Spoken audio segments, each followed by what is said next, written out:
other stars who have remained wrestling, even at their older age. Why is that? Why are you so critical? It's embarrassing.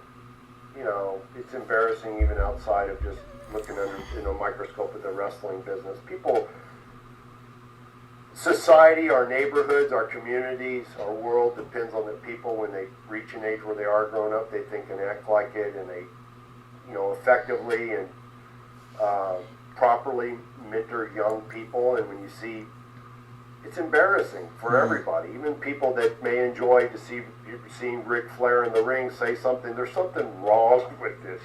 It's like the contortionists that can stick their head all the way, clear back up over, beyond their ass. I don't know about that. I'm about to see that. There's something uncomfortable about it. I don't know about putting your leg behind your head and everything, but anyway.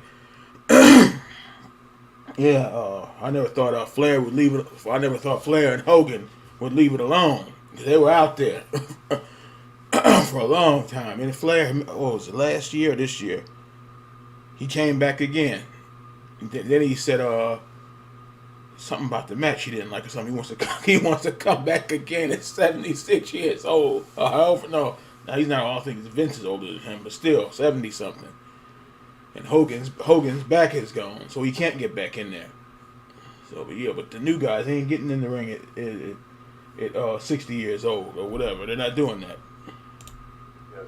And it's the same way with grown men like that. More so, the guys that didn't grow up and now they're in the grave. Mm.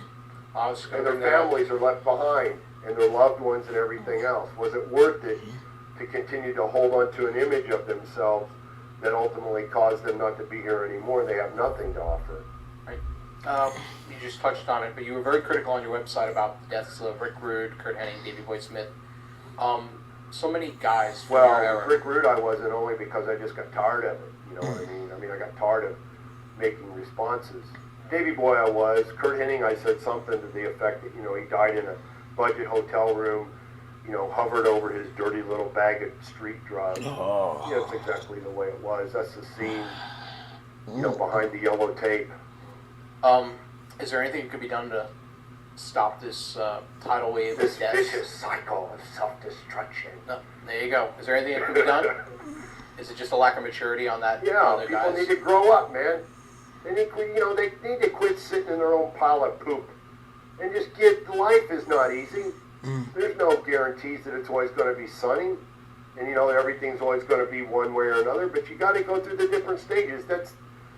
Life isn't full of challenges. Life is the challenge, and there's different stages in your life that you go through, and you need to rise up to them.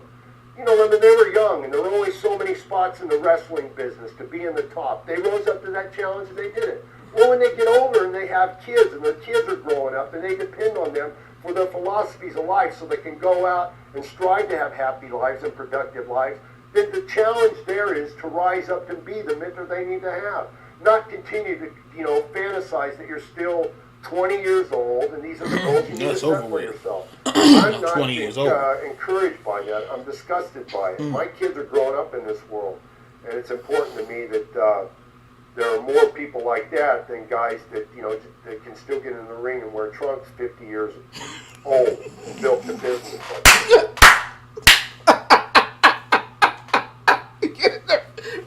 50 years old with the trunks on.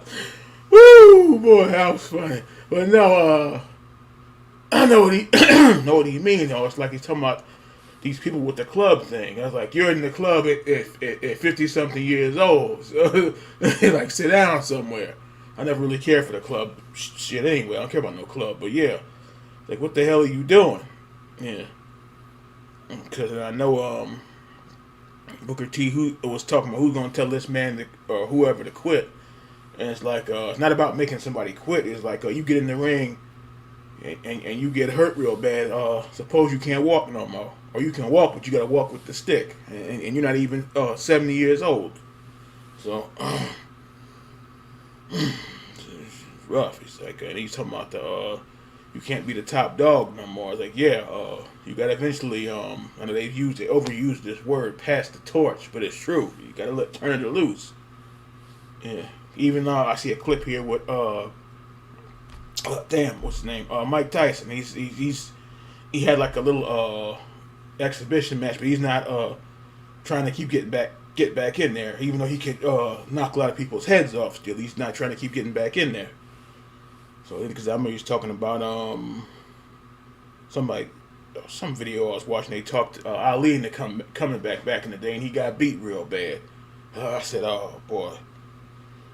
He wasn't like the Ali that folks know. They said that guy beat him bad, whoever it was. But yeah, he's warrior, like him or not. He's got some points, truth on some things.